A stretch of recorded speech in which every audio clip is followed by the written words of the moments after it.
Hello and welcome. Yeah.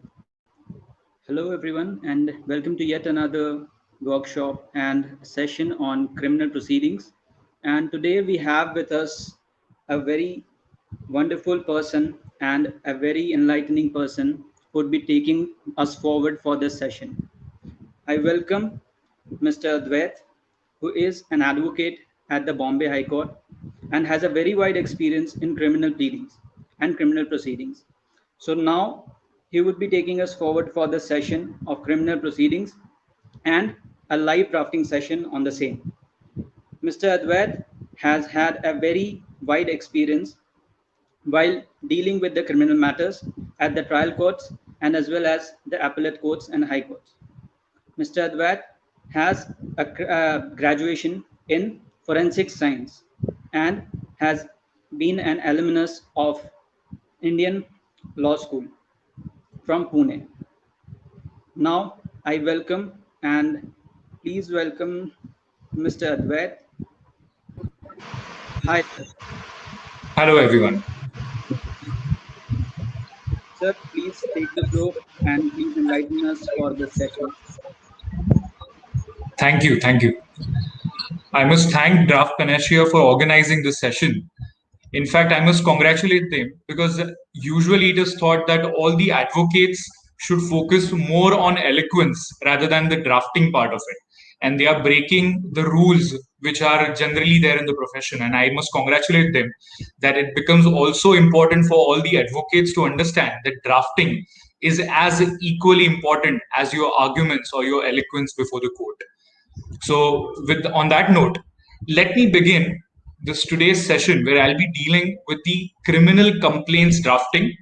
I'll be dealing with what are the processes involved in initiating a criminal complaint or written first information report. We'll be dealing with the introductory part. Then we'll be going ahead with what are the different drafts. Not all of them will be dealing. It is not possible for me to cover all the drafts in today's session. We'll be only focusing upon initiation of the criminal complaint or the written FIRs in a criminal proceeding. Then we'll be going ahead towards the end on a live drafting session, which is another brilliant idea given by the forum for the purpose of enlightening all of the students as well as the recent professionals who have entered the profession for the purpose of understanding that how the clauses or technically how the facts can be pleaded before a criminal court.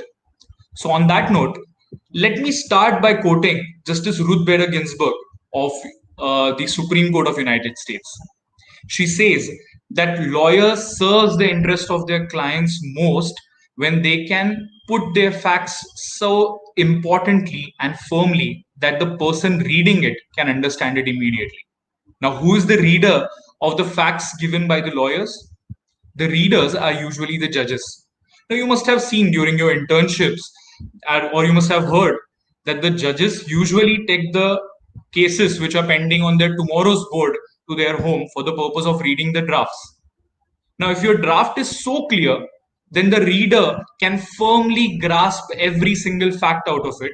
Then tomorrow, when you will be standing before the judge, when you will be pleading your facts, or when you will be arguing the law points, it will become easier for the judge as well as for you for the purpose of making your arguments because your draft is absolutely clear. Now, Ruth Bader Ginsburg further says that strong arguments can escape the attention when they are embedded in the dense and Delphic prose. Now, is important from an argument point of view, and as much as it is also important from a perspective of a verbose draft, which is using a legal jargons or which is using certain terminologies which are outdated in today's scenario. We need to upgrade our own selves. The law has to upgrade. And for that, let me tell one quick story that once one engineer and one lawyer went together. They found a time machine. Through that time machine, they traveled 50 years back.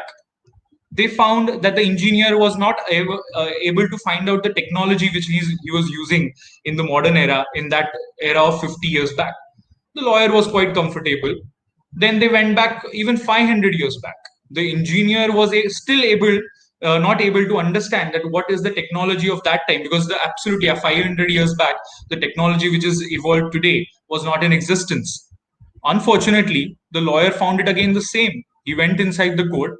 He found everything the same. He started arguing in a similar manner. He argued, he drafted, he did every single thing similarly the way he was doing in the modern world. The moral of that is that unfortunately, our world of the legal drafting or the legal arguments is not evolving in light of the world of science and technology.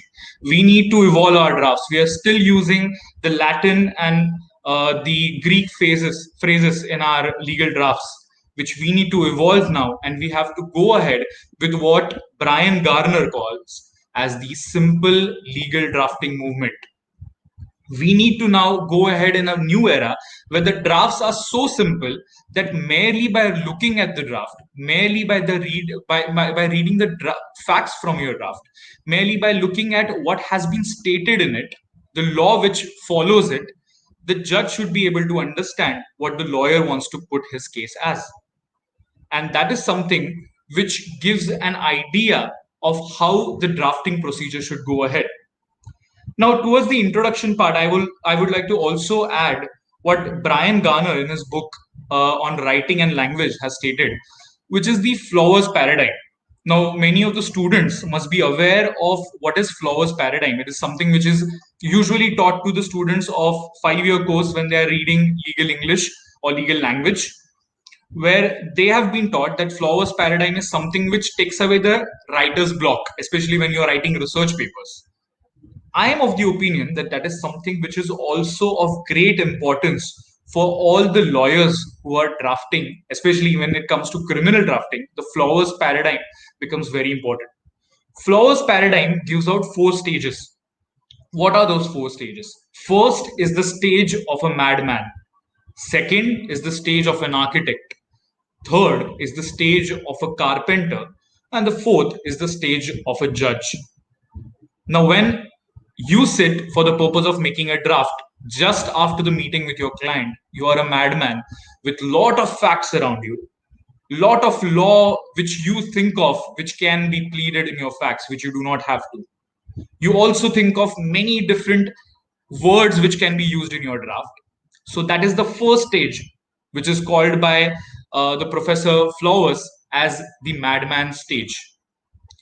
Now, if you present your facts in this manner before a judge, then like Ruth Bader Ginsburg said, that your reader will not be able to firmly grasp your points. So in that scenario, what becomes important is to craft your draft. That takes you to the second stage, which is an stage of an architect. Architect creates a skeleton. Skeleton involves what Aristotle calls a start, a middle part of it, and an end of it. So architect creates a skeleton by which you can divide your draft in 3 parts. Now in criminal drafting, it becomes very important because you have to introduce the transactions which have happened or the incident which has happened, which is leading to a crime. You have to explain why that amounts to a crime or what loss was caused to you when you are drafting, because today we'll be dealing from the side of a complainant or first informant. So how that has caused harm to you, and towards the end, what relief you are seeking or what request you're making. If you're writing a written FIR to the police, then what you want from them. If you are writing a written complaint to the court, then what is your prayer before it. So that is the role of an architect while making a draft. Then comes the role of a carpenter. After the skeleton is there, he has to carve out important aspects of it. He has to carve out that during the pleading of the facts, what will be the important facts which I have to state? What will be the important facts for the purpose of showing that the ingredients of the offense which has been committed against me can be immediately shown to the court or to the police officer. After that, finally, when you complete the first 3 stages, madman includes the research part, understanding of the facts, architect making a skeleton, and carpenter making all these facts and putting them in a perfect manner, which makes the judge, which is the final stage, understand your draft. This is the Flowers paradigm. And this becomes fundamentally important for every single lawyer for the purpose of making his draft. Now, if you go ahead as a madman, what will happen? I'll tell you a funny anecdote. Then we'll start with today's session in detail. Funny anecdote is of Justice Madan, who was sitting in Bombay High Court. At that time, one senior counsel started arguing, and he continued his argument for hours together. He argued for 2 hours. He argued on facts. He argued on several judgments. He was continuously arguing on several things which were of no relevance to the case. Justice Madan tried to stop him in between, but he couldn't do that, considering that he was a senior counsel. After 2 hours, Justice Madan called his clerk. He said, "Get the pile of the judgment which is there in my chamber." After the clerk got the pile of the judgments, Justice Madan said that kindly show these judgments to Mr. Senior Counsel. After going through the entire pile of judgments, Senior Counsel asked, "My lord, I am not able to figure out what is the relevance of the judgments given by your lordship." Justice Madan said, "That is exactly my point." Out of this anecdote, what we need to learn is that giving a pile of facts, giving a pile of law to the judge is not something important. Giving something which is relevant, which can show or quickly get you the relief, that becomes very important. And that again takes back to a simple legal English drafting rather than a legal jargon, which is a legal drafting which is filled with legal jargons. On that note, let us start with understanding what is criminal drafting, what are the stages involved in criminal drafting, what are the different drafts which we can prepare, and today's topic particularly in detail of what and how criminal complaints are to be drafted. Let me answer two important questions first. First question comes to every single person. Like, for example, if you have been into any chamber of a criminal lawyer, the first thing which is discussed is that, is legal drafting at all important for criminal law? Answer to that, many lawyers will give is that no, it's not important, because in a civil drafting, you have to stick to the facts which have been stated in your suit. In a criminal drafting, you might travel beyond the facts which are written in your plain, especially if you are making a draft with respect to a bail application or an appeal or a revision from the side of accused. You can much travel beyond the draft or the facts which are written by you. That's why it is said that it might not be of great importance when you're writing or when you're making a draft from the side of an accused. But my opinion, the criminal drafting from the side of accused, also from the side of a complainant, is of paramount importance, is because from the side of accused, I'll give you one interesting case which I was part of. That was a case when a trial court, the entire defense of an accused was of denial that he was not the one who was using the mobile which is attributed to him, for the purpose of denying the CDR locations. He had denied several other facts, including the recovery of the laptops, recovery of the mobile phones. At the stage of final hearing, one of the senior counsels from Bombay High Court, he got up before the trial court. He stated that in the draft of bail application by this accused before the Bombay High Court, he had admitted these facts. Now, questionable is the question of whether a draft used in High Court can be used in a trial case, and that is still a pending issue, whether that can be used as a valid argument. But that might be the case. That was sufficient for the purpose of influencing the mind of a judge, for the purpose of giving him an idea that this is a subsequent defense taken by an accused. That led him for the purpose of disbelieving the fact that though we had denied the entire recovery from the end of an accused, he relied upon the admission which was made by us or the advocates in the High Court for the purpose of in the bail applications. So in that case, debatable is the question of whether that is evidence, what is the evidentiary value of it. However, on the other hand, it is sufficient for the purpose of influencing the mind of a judge, and when he has to use his discretion, he will use it against you if there is an admitted fact which you are later on denying. So drafting, if you have drafted something of which you are later on changing your own case, then that is going to hamper you. Further, from the side of complainant and on the side of first informant, it becomes even more important. Now, why that becomes important is that in a civil case, when you're drafting a plaint, it is something where you have to show the liability of the defendant towards the probabilities or the preponderance of probabilities you have to create. In a first information report where you are drafting it for a complaint for the first informant, and when you are drafting a criminal complaint on behalf of the complainant, your role is to create such facts which will prove the guilt of the accused beyond reasonable doubt. And if you deny or if you do not write certain facts at that point of time, it takes away the entire case of your client. Therefore, when you are drafting a criminal case, especially on the side of the first informant or a complainant, it becomes of paramount importance to give much more importance to your draft, because later on at the stage of argument, you can't say that this was the fact which was already there, which was unfortunately missed out while writing a written FIR or a written complaint. Second question is that whether criminal drafting is easy. To that, my answer is yes. Criminal drafting is easy, because in criminal drafting, there are no particular restrictions with respect to what clauses should be included. There is no restriction with respect to that the first clause should be this, second clause should be this, there has to be a schedule of the property attached to it. There is no restriction in respect of the criminal drafting. You have the entire freedom with respect to create your own draft. However, for the purpose of criminal drafting, many lawyers tend to go ahead with the drafts which are already existing. They change the set of facts in it, which affects your case in future.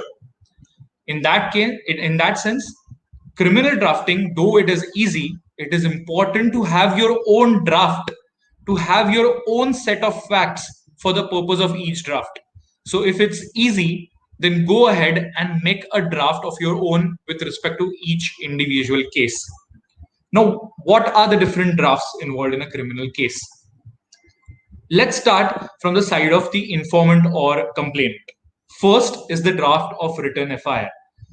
Written FIR is something when an informant goes to a police station, he gives the set of facts orally, but police refuse to take down the FIR. After that, a client comes to an advocate and he says that either the police have demanded the written statement of facts with respect to lodging of an FIR, or the police have refused to take down the FIR, and that's why we have to give them the facts along with certain documents which the client is having in a form of written first information report, which is kind of a letter written to the station house officer, or in metropolitan areas to the senior police inspector, senior PI.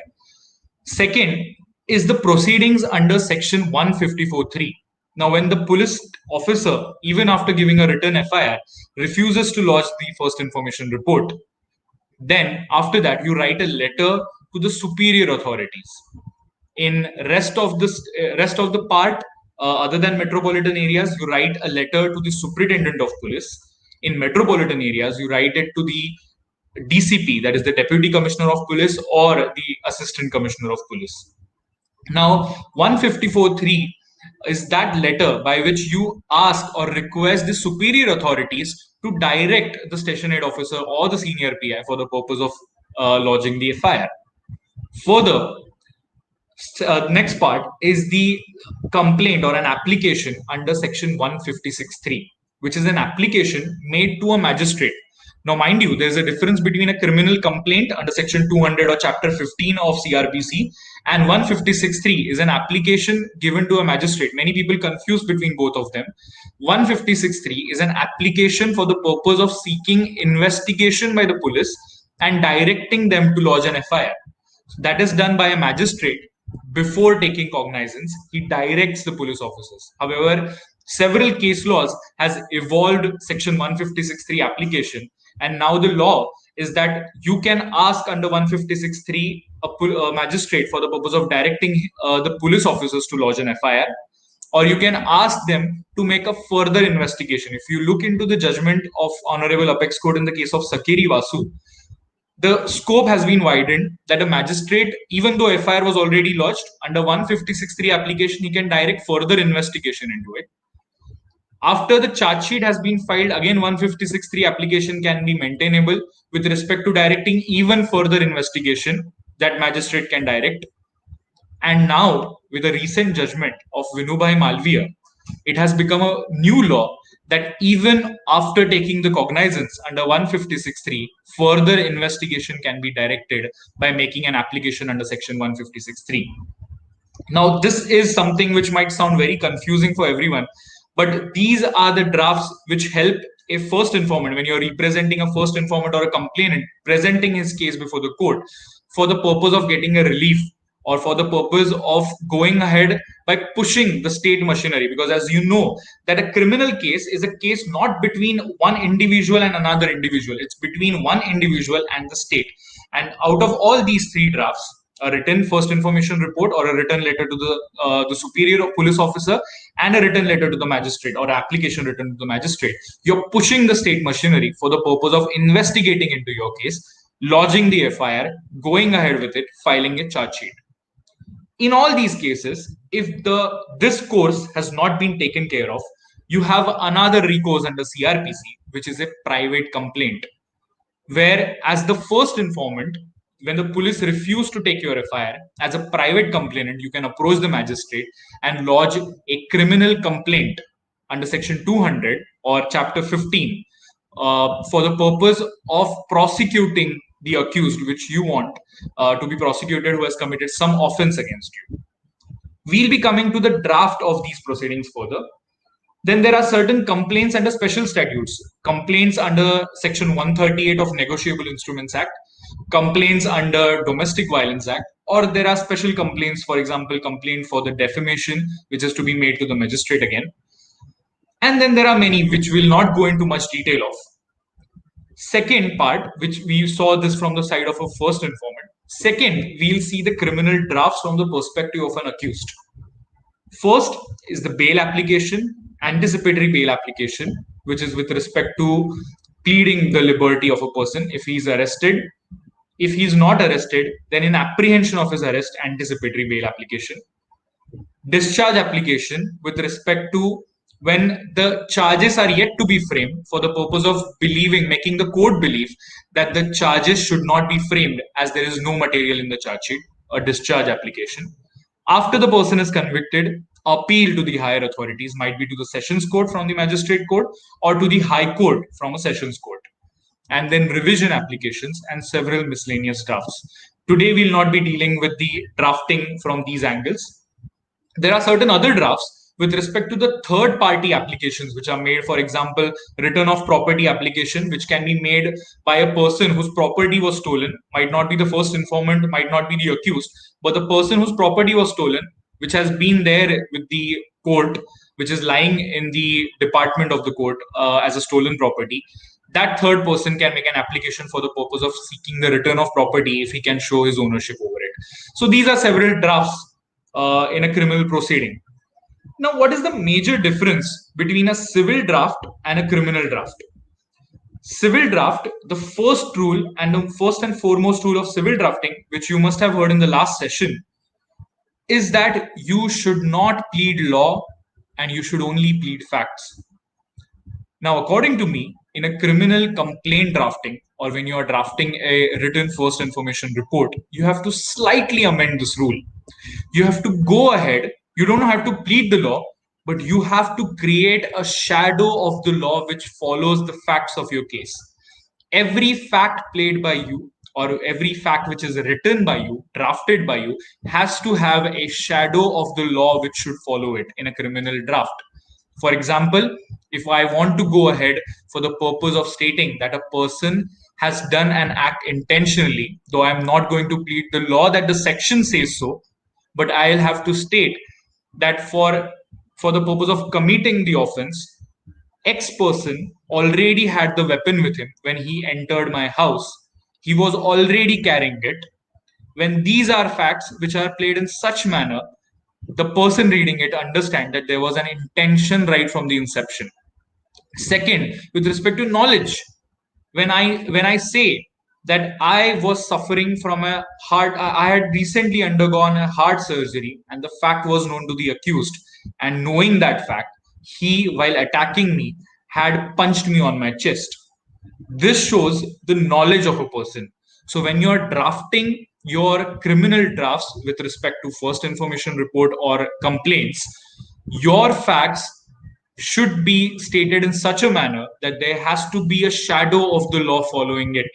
There has to be every single fact followed by an ingredient of the offense. Therefore, understanding of the law, understanding of the section, understanding of the ingredients of the offense becomes of a paramount importance. That's why the madman who's sitting in the beginning, he has to research of all these aspects. He needs to know all the judgments which are there on the point on which you are going to draft a criminal complaint, so that when you are going to draft it, your wordings will come from those judgments and authorities with respect to those ingredients, not directly, but as a shadow of the facts which you're going to plead. That becomes very important in a criminal case. Now, let's go ahead with first draft of written first information report. First, who do you address it to? You address it to the station house officer or the senior PI in metropolitan areas. It's a letter where you do not have to write every single law point. You have to write all the facts which have happened to you. So if you know in one matter where the police have registered the FIR, you need to understand in what manner police take down the written FIR. How they write it. First, they write about the informant. They write about who he is, where he resides, what is his occupation, what was the first transaction where he met the accused. This is how the first information report, which is generally in a local language, is written down or taken by the police. Your written first information report in a form of letter to the police station has to go in a same format or a similar format, where you should start by introducing the complainant or the first informant. You should start by stating that what is his occupation, where he resides, for the purpose of even showing where the transaction took place. You have to say the location of the transaction, the incident, if it has taken place within the local jurisdiction of the police. Now, important fact is that the jurisdiction does not play an important role in respect of certain offenses, because the criminal law takes care of certain facts like zero FIR, where any other police station can record the FIR and transfer it to the other police station. But however, you should take care when a client has come to you that you do not make him go to a police station which does not have a jurisdiction prima facie. That will not take away, that will not waste the time of the client. So finding out the jurisdiction of the local police station where the case has happened or the incident has happened becomes important. Further, you have to state that how the accused was known to you, if at all. And if not, then what was the unknown person? Or if you do not know the accused, even directly or indirectly, you should state that how he was looking, or what was the description of the accused person. That should be forming a part of it. If you know the accused person, your FIR should have the first initial days. For example, we'll be towards the live session which we'll be coming to. We'll be drafting a criminal complaint of cheating.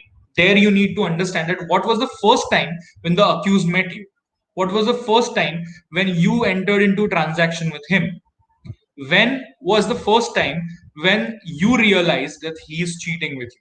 All these transactions have to come right from the first time when you have known the accused, and then going ahead, how the transaction, subsequent transactions took place, how it is a continuing offense and not just one cause of action, which was the first cause of action, and how the offense continued over the period of time, how you were deceived by the other person, and then ultimately leading to an offense under whatever section you are writing.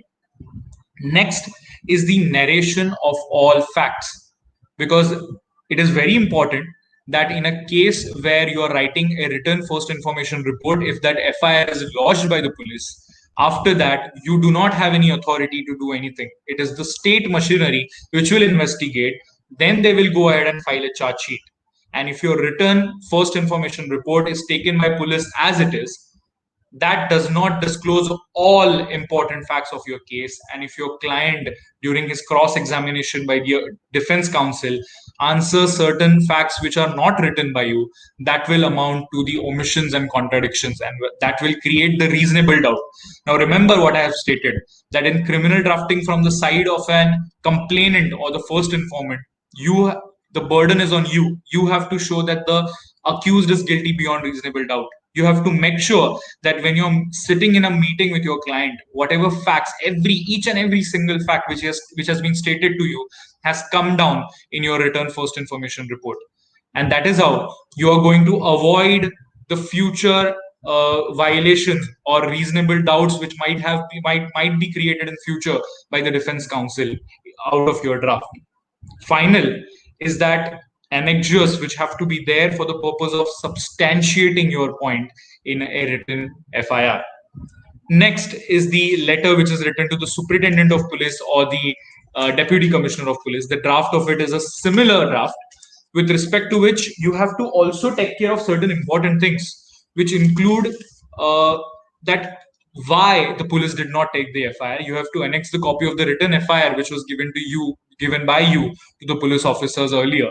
You have to annex that draft to the subsequent draft which you'll be giving. You have to give the substratum. Now that brings us to the important point. Section 154(3), which empowers us for the purpose of approaching the higher authorities in the police station, says that the first informant should state only the main substratum of the facts.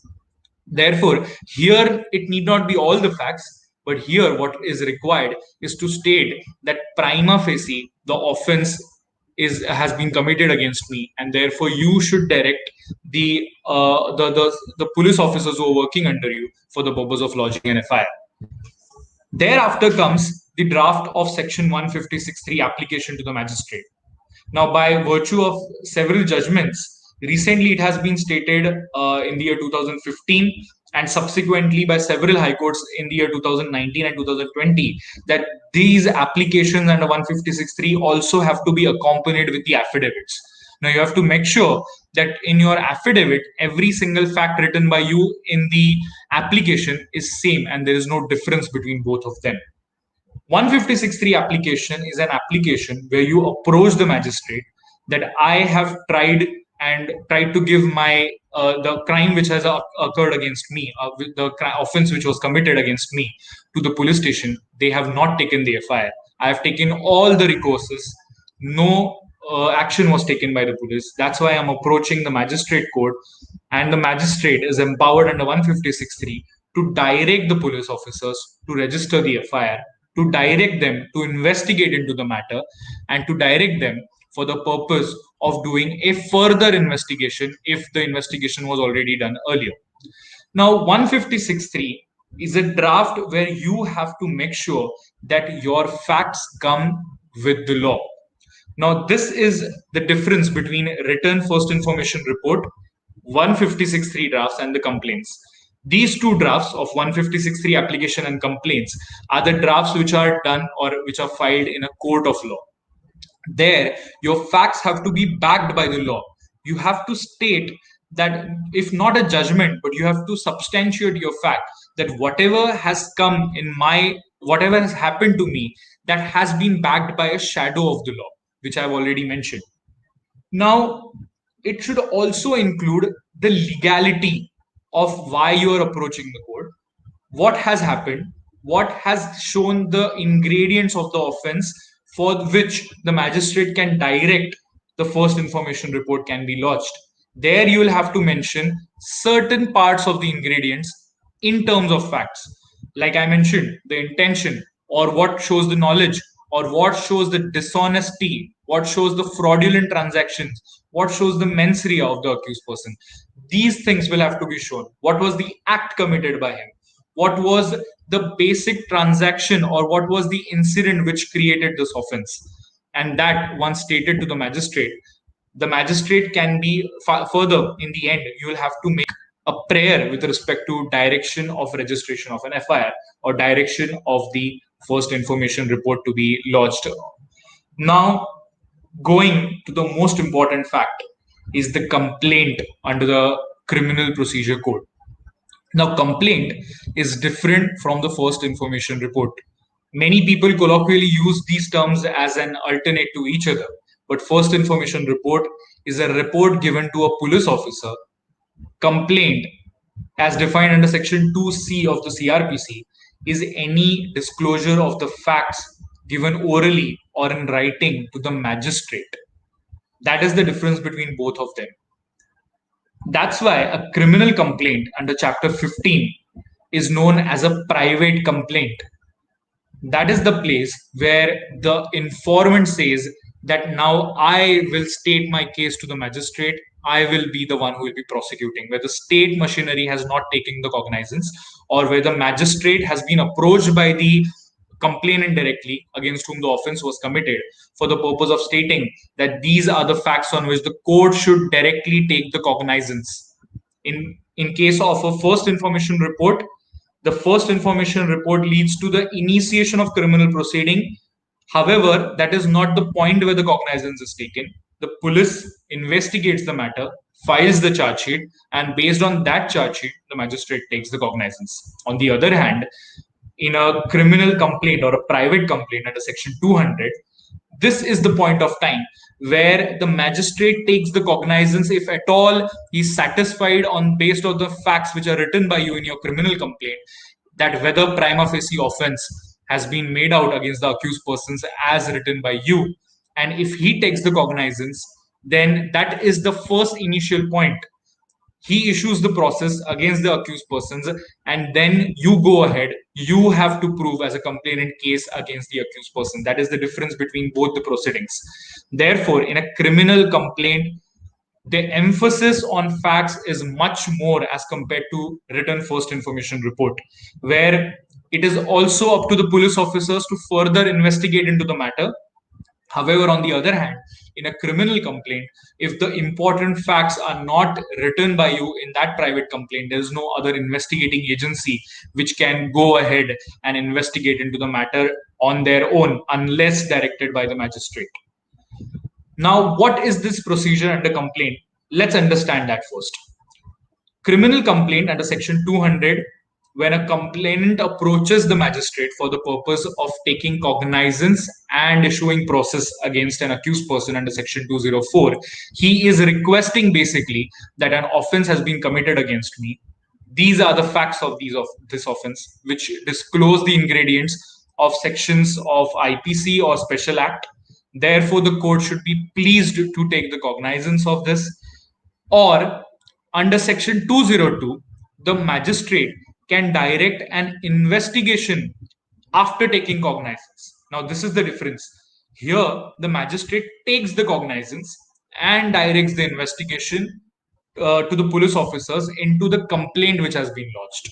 The magistrate is the person who here will be acting as a supervisor by directing the police officer.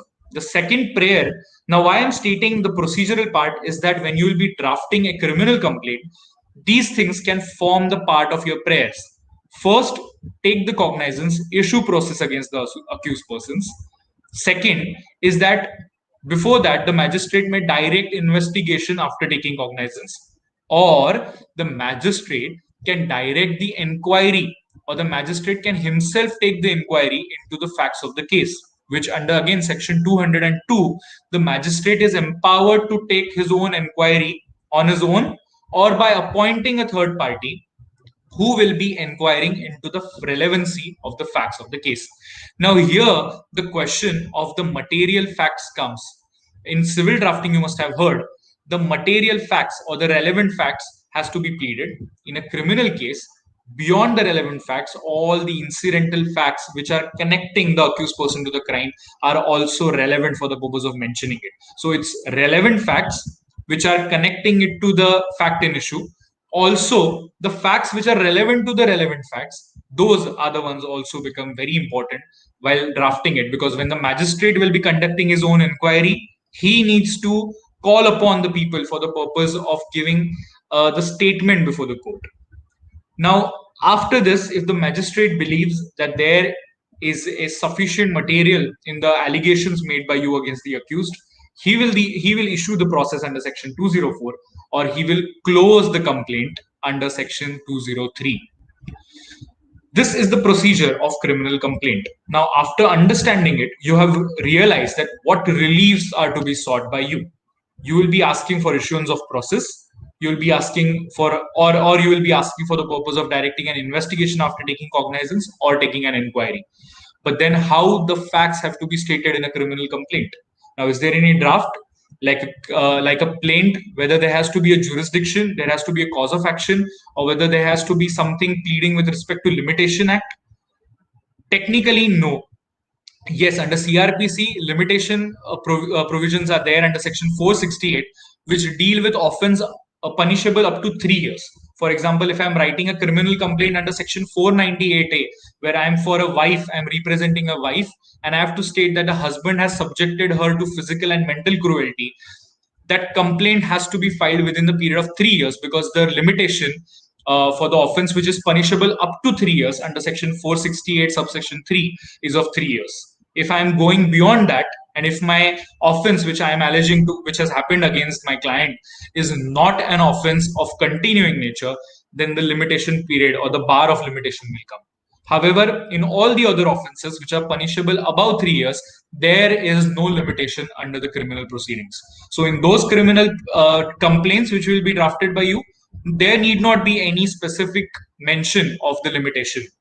Second, with respect to the cause of action and the jurisdiction, what was the last date or what was the date of the offense or incident when it has happened becomes of paramount importance. If it's a continuing transaction, like I mentioned in case of criminal breach of trust, cheating, forgery, when the incident happened, when it continued, until what point it was continuing becomes of much more relevance. Further, it also becomes important for the purpose of understanding the jurisdiction. Under CRPC, the law deals with any court or any place where the offense has occurred or where the consequences have ensued, or when two or more places the offense has taken place, then either of them, any of it, can have the jurisdiction. Now, with respect to that, it becomes important for the purpose of knowing with respect to what case you're filing a criminal complaint. In case, for example, in a case of criminal breach of trust, Section 181 specifically mentions that where the jurisdiction will lie in case of criminal breach of trust. As an advocate, you should be aware of these things while writing a criminal complaint to a magistrate. Now, this is something which becomes of some importance. What is more important is the emphasis on all and each and every single fact of your case. Therefore, practically, it is advised that while drafting a criminal complaint, you should either sit with your client, or after completing your draft, it should be shared with your client. So if at all some facts which are known to him are missing in it, or some facts which have been by mistake have been added by you, those facts can be rectified at that stage before filing a complaint. Because once a criminal complaint is drafted before a magistrate, there can't be any amendment, or if at all you change certain facts later on, the benefit can be taken by the accused. So in a civil case, there can be an amendment in the pleading. In criminal case, there cannot be any amendment in the facts which have been stated by you, or the points which have been raised by you at the time of filing the criminal complaint. And if at all you do that, the benefit will go to the accused, because you have changed certain set of facts which were disclosing the offense against him. Now, you know that in a criminal complaint under IPC offenses, this is how you will go ahead with it. There are certain special statutes, like a junior lawyer first has an encounter with a Negotiable Instrument Act case under Section 138. That is also a criminal complaint, and that criminal complaint has to be followed under the rules or the procedure which is laid down under Negotiable Instruments Act. Now, before we go into specifically into the special laws, for example, 138 and DV Act, we need to understand that in those laws, whatever procedure is there, whatever final relief can be sought, and what are the incidental reliefs which can be prayed before the honorable court, has to be understood by the draftsman. So under 138 proceedings, there is one section called 143A which talks about the compensation to be paid. If you know these provisions, you can have additional prayers with respect to at the stage when the court will be taking cognizance, when we'll be issuing the process against the accused, and when the person who had issued the check or who was the drawer of the check will appear before the court. at that time, the court can be asked under your prayer clauses for the purpose of asking him to deposit 20% of the compensation at the initial stage. Under DV proceedings, you can ask for the purpose of several prayers, including the maintenance under the Domestic Violence Act. You can ask for the purpose of residential rights. You can ask for the purpose of residing at the place where you were residing at the time before you were removed from that place. So these are the remedies which are available to you under special enactments. Understanding of these laws gives you much more clarity of thought towards how prayers or what prayers can be sought before the court which you are approaching. Now, in a 138 complaint, when you go ahead with respect to a check bouncing case, there are certain rules with respect to the cause of action. I think if I go into much more details of these special acts, I will run out of the time because we have to go towards a live session where I want every one of you, for the purpose of going ahead and draft certain facts and the language which has to be used with respect to these drafts. So I'll quickly state with respect to a 138 complaint case, a specific procedure has been laid down under Negotiable Instrument Act. Within how many days a notice has to be issued after the check has bounced, after how many days a criminal complaint has to be filed, and within what time these proceedings should initiate. There has been a timeline given under that Negotiable Instrument Act. Similar is the procedure where the cause of action has arisen under Domestic Violence Act jurisdiction of the place where the husband and wife were residing or the partners were residing. That becomes of much more importance. Now let's go ahead with the drafting session, which will become very much important. Considering I'm running out of time, I'll state the facts of the case, and I want people to give me important facts which we can write, or important prayers, or what all things can be added in the criminal complaint. I'll tell you all in basic details what is the client which has come to you. Now imagine you all are advocates. I am the client who has come to you. I am A. I have come to you. I say that Mr. B on 1st of January 2020 approached me. He said that this is Mr. C. He introduced me to Mr. C as well. He said that Mr. C is entering into a development project. Now, Mr. C asked me that if you invest into my development project, or if you give me an amount of check, that amount can be given to you after some point of time. I can double that amount. He assured me that. After I gave him the check, after 6 months, again B and C approached me. Both said that now you give me the gold which you are having in your possession. Against that gold, we will be needing some loan to be taken for the purpose of this project. I handed over them the loan. Against that, they had taken a loan amount. However, after 1 year, I realized that the property, that is the gold which I had given to them, was misappropriated by them. They had sold it and used it for their own use. The amount which was given by me to them, that was never used by them for the purpose of that development, so-called development project. And my entire money and my gold is gone. Now, this amounts to an offense under section 420, 406. There is a common intention of B and C. And now I want you all to help me draft a criminal complaint. I have come to you as a client. Give me important clauses which can be drafted in these proceedings. In the comment box, I'll be looking forward with respect to getting the clauses or the facts, how the facts can be played. So one by one, each can give important facts, how they can be drafted. Let's start with the first one. I will start the criminal complaint by introducing myself, that I am A, advocate practicing in so and so court. I reside in Mumbai. I have been residing with my parents, and after that, in the second clause, we will go ahead with respect to the first transaction, that is of 1st January 2020, when for the first time Mr. B had approached me and introduced me to Mr. C. Now let's go ahead. In the comment section, can I see, Ashay? Can I see the comments which have been posted by the people?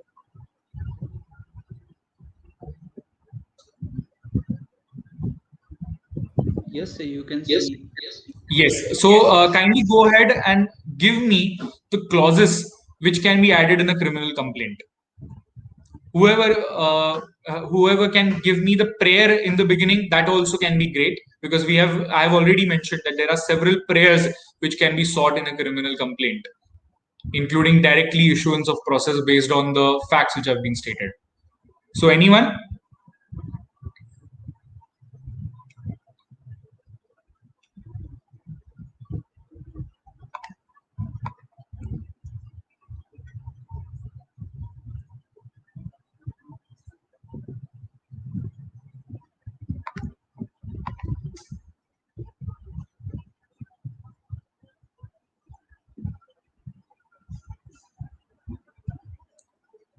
I am okay. There's one who has stated that the complainant has deep roots in the society. That is something which is a part of your basic pleadings. Now, I want something specifically with respect to the transaction or the facts, because I want there should be very much clarity with respect to the facts which I'll be stating before the court. So, please, someone, if you can write something which is related to the facts of the case, how we are going to state that these transactions amount to cheating, or how these transactions amount to criminal breach of trust. I want pleadings, because I stated that we do not plead the law under criminal proceedings like similarly in a civil proceedings. However, your facts should have law in their background.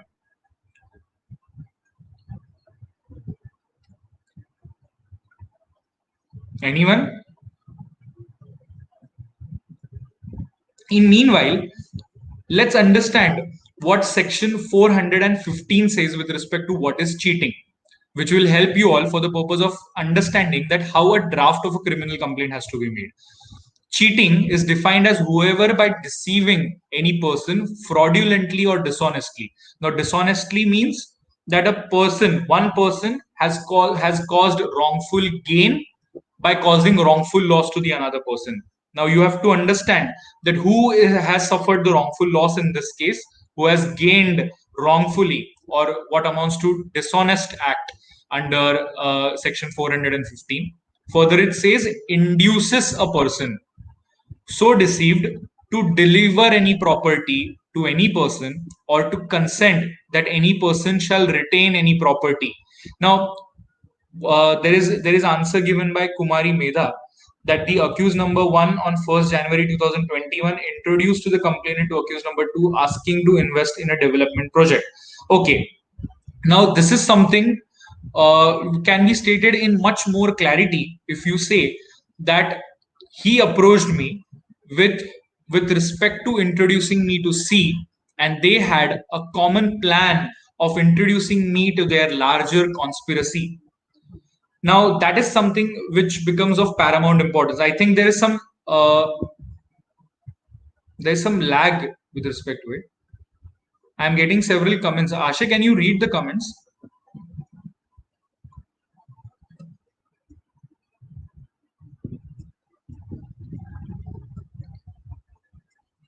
Yeah, sure, sir.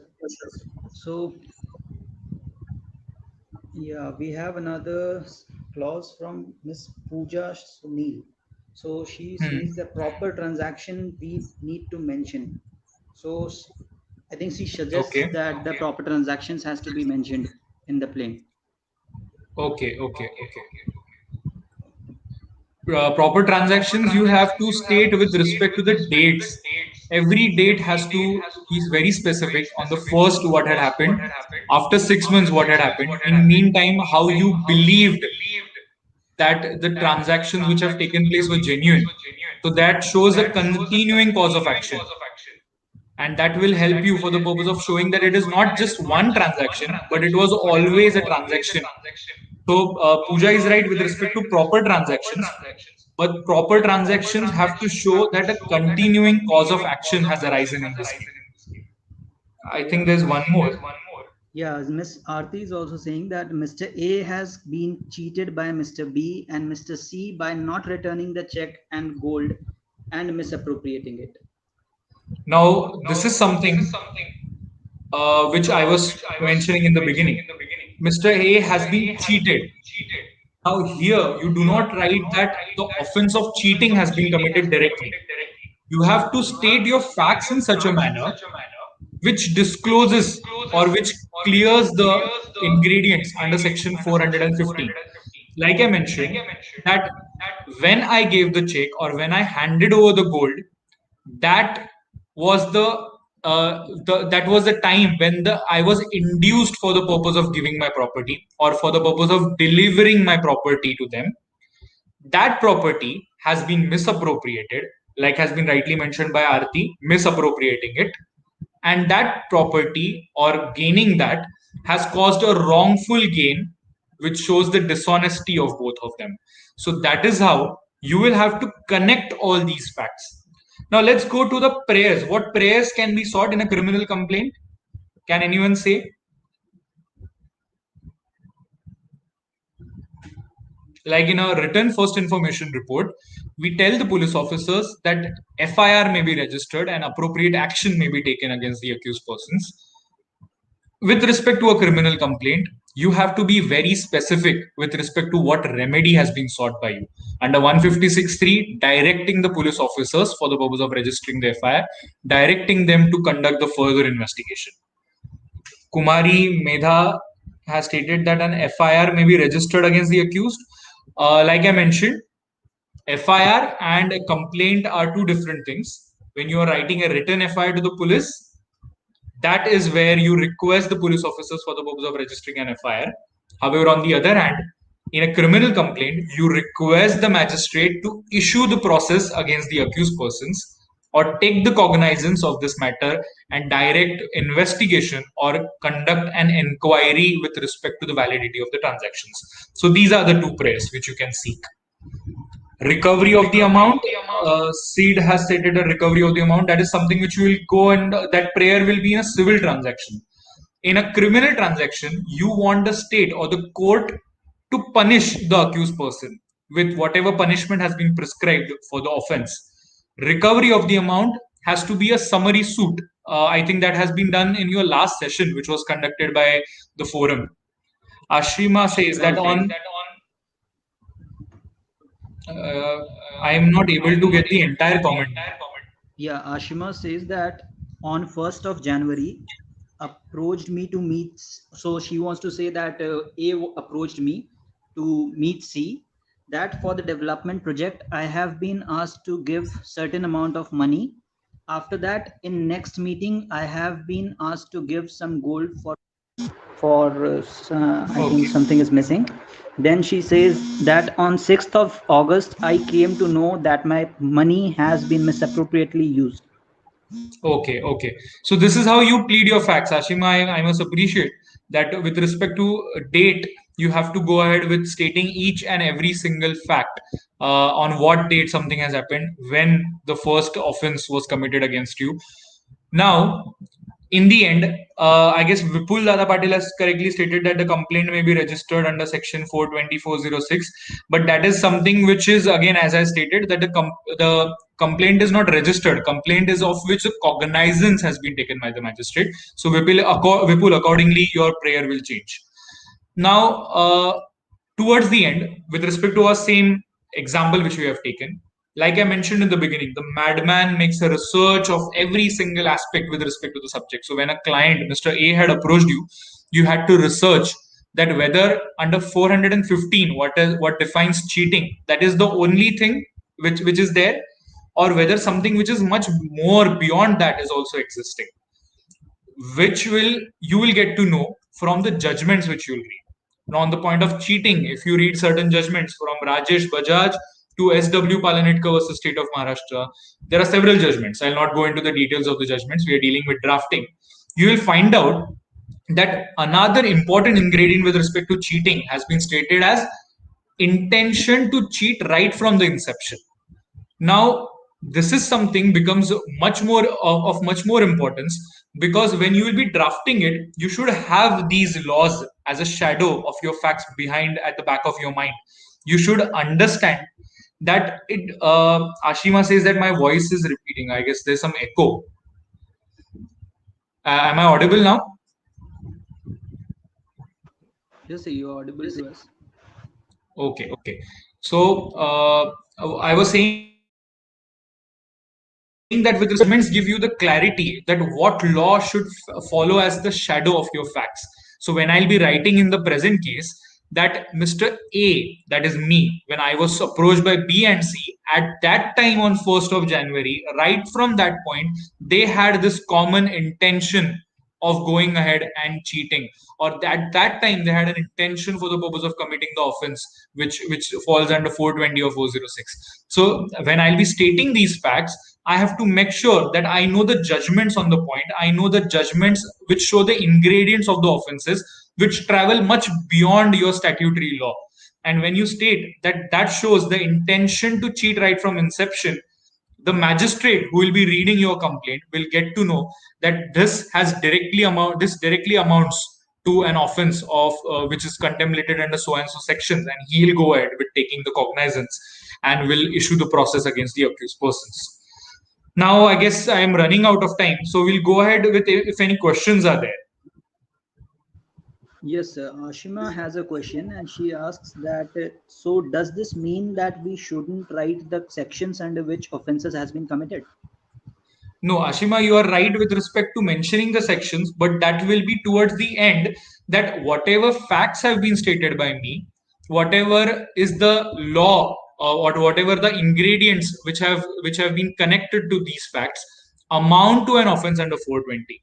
I was speaking with respect to pleading. You do not have to write every time that A approached me for cheating, B committed cheating, C along with him with a common intention committed cheating. You have to state your facts, you have to show all the ingredients, and towards the end, you have to connect them by stating that whatever has happened amounts to an offense under section 420. Therefore, the cognizance of the said complaint may be taken by the magistrate. Okay. There's one question: Can we pray for injunction under specific relief act? No, because criminal complaints are different from civil complaints. Where under civil suit you will have to, for example, Vaishali has mentioned about specific relief act. You have to file a specific plaint for the purpose of making a prayer of specific performance, or with respect to getting an injunction, like she has mentioned under civil law. So that is different from with respect to criminal complaints. Anyone else? Yeah, Mr. Vipul has written that I say that I have issued a check bearing check number so and so of so and so rupees towards the investment in the said project. So is this the right way to plead? Mr. Vipul, while writing a complaint, you are writing it on behalf of your client. So rather than saying I say that is a format which is used in an affidavit. So with respect to the complaint, if you are accompanying it with an affidavit where the complainant has to give his own affidavit along with the complaint, this will be the format in which you will be writing it. However, on the other hand, when you are writing a complaint, a proper format is by stating that the facts of the offense which has been committed by accused number 1, 2, and 3 are as under. First, that, and then further that on so and so date the B had approached me, and whatever we have already looked into. So I say that is a format when a person himself is pleading certain facts on affidavit. Complaint is when an advocate is making a complaint on behalf of this client that Mr. A was cheated, or the complainant above named, the way we write it, the complainant above named has been cheated in this case. But I must make it very clear that this is the format in which we usually draft criminal complaints. It becomes very important to leave those jargons when we say that the complainant above named, rather than writing that, you can write Mr. A was the one who was cheated. Mr. B had approached him, rather than stating that accused number 1 above named, accused number 2, which has been mentioned in the cause title. These are the legal jargons which have been used, so that can be avoided. There's one question. Yeah. Yeah, I'll read it. So if the magistrate is not satisfied with the complaint, then what is the immediate next step? So if the magistrate is not satisfied, he rejects your complaint under section 203. Against that, you have to file a revision before the higher court. That is a separate proceeding which will go in appeal. So against every single thing, if the including what we have discussed with respect to written FIR, with respect to not taking cognizance of the offence by police officers or by the magistrate. There are other alternate remedies to the appellate courts. There are writ petitions which can be filed. There can be applications under section 482 of CRPC. So there are several other proceedings. Today we were only dealing with the initiation of criminal proceedings, which goes to the original jurisdiction, what you can call in a civil proceeding an original jurisdiction. Similarly, the first stage or first step which you can take for the purpose of approaching or filing a criminal complaint, that is what we are which we have discussed. So if the magistrate is not satisfied, we'll have to go to the appellate authority for the purpose of filing a revision against that complaint, rejection of the complaint. In BA, ABA, which are the most important things we have to keep in mind while drafting grounds. I guess, Ashay, we are going to have a separate session with respect to dealing with the drafts which are made from the side of accused. So I'll refrain myself from answering the questions of BA and ABA. I'm welcoming the questions from the side of whatever we have discussed today with respect to written FIR, complaint, 156.3 applications, or any basic drafts from the side of the complainant. Yeah, in fact, Mr. Advait has already asked us that if everybody has liked this particular session and are very much interested in learning more, then he would be very happy to take such sessions for the appellate side as well. So Yes. if you guys are really feeling great about this session, then do let us know on the comment section, and so that we can just arrange another session for the appellate side and such other sessions as well. And if there are no more questions or doubts, then we'll just move towards the end of the session. I think we should. It's already I've taken a lot of time of your forum. No, that's totally fine, sir. Thank you so much for taking out this time, your Sunday evening for us and enlightening us for this particular very important draft. And I appreciate that how beautifully you have summed up the role-based writing that involves the madman approach, then the architecture, the carpenter, and the judge. So that is a very wonderful and interesting thing for us to learn. And I also want to highlight that this particular live drafting session, we were very much not very sure that how it would turn out, but I see that this has been a very interesting thing, and we think that we will be continuing this for further sessions as well. So, and thank you so much, sir, for just taking out this time on this Sunday evening, and we look forward to having much more sessions with you. Thank you so much, Ashay. Thank you, sir.